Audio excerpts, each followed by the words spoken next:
নমস্কার, আপনারা দেখছেন রাখি ক্রিয়েশনের সাথে রয়েছি আমি রাখি। রাখি ক্রিয়েশনের আরও একটি নতুন রেসিপি ভিডিওতে আপনাদের স্বাগত। আজ আমরা নিয়ে হাজির হয়েছি ছোলার ডালের একটা দুর্দান্ত রেসিপি। ছোলার ডাল আমরা প্রত্যেকেই প্রায় খেয়ে থাকি, সেটা দুপুরে ভাতের সাথে হোক কিংবা রাত্রিবেলা রুটির সাথে। এছাড়াও ছোলার ডাল আমরা খেতে পছন্দ করি বা পরিবেশন করতে পছন্দ করি লুচির সাথে। আজ রুটির সাথে খাওয়ার জন্য উপযুক্ত একটা ছোলার ডাল, যার স্বাদ হবে একেবারে ভিন্ন, এমন একটা রেসিপি নিয়ে হাজির হয়েছি। একদম ধাবা স্টাইলে হবে এই ছোলার ডালটা, অথচ বাড়িতে থাকা কিছু উপকরণ দিয়েই এই রান্নাটা হবে। চলুন তাহলে শুরু করি। প্রথমেই প্রেসার কুকারের মধ্যে নিয়ে নিয়েছি পর্যাপ্ত পরিমাণে জল। এবার জল নেওয়ার পর ছোলার ডাল আর সাথে একটুখানি মুগের ডাল সেদ্ধ করতে দিচ্ছি।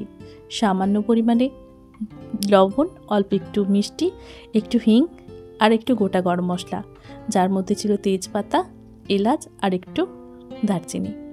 ওপর থেকে 1 চামচ সর্ষের তেল দিয়ে এটাকে এবার 3টে সিটি দিয়ে নেব। দেখুন ডালটা ঠিক এমনভাবে সেদ্ধ হবে, না গলে যাবে না কাঁচা থাকবে। মশলায় নিয়েছি টমেটো, কাঁচা লঙ্কা, রসুন, আদা কুচো আর পেঁয়াজ কুচো।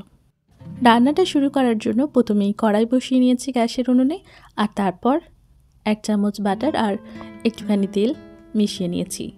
এবার ওই তেলের মধ্যে দিয়েছি একটা বেশ বড় সাইজের পেঁয়াজ। পেঁয়াজটাকে আমি একদম রাফ চপ করেছিলাম, একটা চপারের সাহায্যেই এটাকে আমি কেটে নিয়েছি। না বেটে যাবে না গোটা থাকবে, এমন অবস্থায় রাখতে হবে পেঁয়াজটাকে। এবার একটুখানি পেঁয়াজটাকে নাড়াচাড়া করলাম, তারপরেই দিয়ে দিলাম টমেটোটা। আমি এখানে 2টো টমেটো ব্যবহার করেছি। সামান্য পরিমাণে লবণ দিলাম, যাতে টমেটোটা নরম হতে বা বাকি মশলাগুলো খুব সহজে রান্না হয়, সেই কারণে ভালোভাবে নাড়াচাড়া করতে হবে। সাথে সাথে দিয়ে দিয়েছিলাম 2টো কাঁচা লঙ্কা। এবার গুঁড়ো মশলাগুলো দেওয়ার পালা। জিরে গুঁড়ো, ধনের গুঁড়ো, লঙ্কার গুঁড়ো, হলুদ। এবার সমস্ত গুঁড়ো মশলাগুলো দেওয়া হয়ে গেছে, দিয়ে দিচ্ছি একটুখানি জল। এবার এই জলটার সঙ্গেই ভালোভাবে মশলাটাকে নাড়াচাড়া করে মিশিয়ে নিচ্ছি। গ্যাসের আঁচটা অবশ্যই মিডিয়াম থেকে লোয় রাখতে হবে। এবার ভালোভাবে নাড়াচাড়া করে কষিয়ে নেব। খানিকক্ষণ নাড়াচাড়ার পরেই দিয়ে দিলাম গরম মশলাটা, আর তারপর আবারও ভালোভাবে কষাতে থাকলাম। একটা সময় পর মশলা থেকে জলটা একদম শুকিয়ে যাবে, তেলটা ছাড়তে শুরু করবে, টমেটোগুলো একদম নরম হয়ে যাবে। এমন অবস্থায় ভালোভাবে মশলাটাকে কষিয়ে নিতে হবে। দেখুন ঠিক এমনটা হবে। খুব বেশি তেল নেই, তাই খুব বেশি তেল এখানে ছাড়ার প্রশ্নই ওঠে না। এবার ভালোভাবে মশলাটা কিন্তু আমাদের রেডি হয়ে গেছে।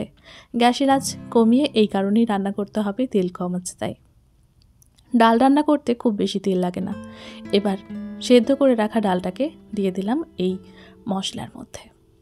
এবার সুন্দর করে ফুটিয়ে নিতে হবে। এই পর্যায়ে ভালোভাবে ফুটতে শুরু করেছে। এবার আপনার পছন্দ অনুযায়ী ডালটাকে ঘন করে নিতে হবে। সুন্দরভাবে ডালটাকে যদি ঘন করে রান্না করতে চান, তাহলে কিন্তু একটুখানি মুগের ডাল এই ছোলার ডালের সাথে মিশিয়ে দিতে হবে। তাহলেই কিন্তু একটা দুর্দান্ত স্বাদ এবং আলাদা একটা গন্ধও পাওয়া যাবে এই ডালের মধ্যে। দেখুন দেখেই বোঝা যাচ্ছে এই পর্যায়ে ডালটা কতটা ঘন হয়ে গেছে, ঠিক এমনটাই রাখবো।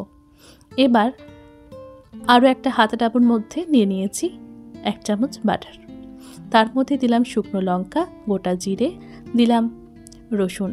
সমস্ত কিছু যখন ভালোভাবে ভাজা হয়ে যাবে তখন দেব হিংটা। একদম শেষের দিকে দিতে হবে আদা কুচোটা। আর তারপর গ্যাসের আঁচ বন্ধ করে প্রায় দিয়ে দেব কসুরি মেথি, আর সাথে সাথে একটু লাল লঙ্কার গুঁড়ো। এবার ভালোভাবে এই ফোড়নটাকে রেডি করতে হবে। ব্যাস, এটাতেই যে দুর্দান্ত স্বাদ আসবে তা বলার অপেক্ষা রাখে না। এবার এই সুন্দর করে ফোড়নটা আমরা ডালের মধ্যে দিয়ে দেব। এদিকে ডালটা ফুটতে থাকবে আর ফোড়নটাও দিতে হবে। তারপর একটা চাপা ঢাকা দিয়ে দিতে হবে কিছুক্ষণের জন্য। তারপরেই ডালটাকে ভালোভাবে মিশিয়ে নিতে হবে।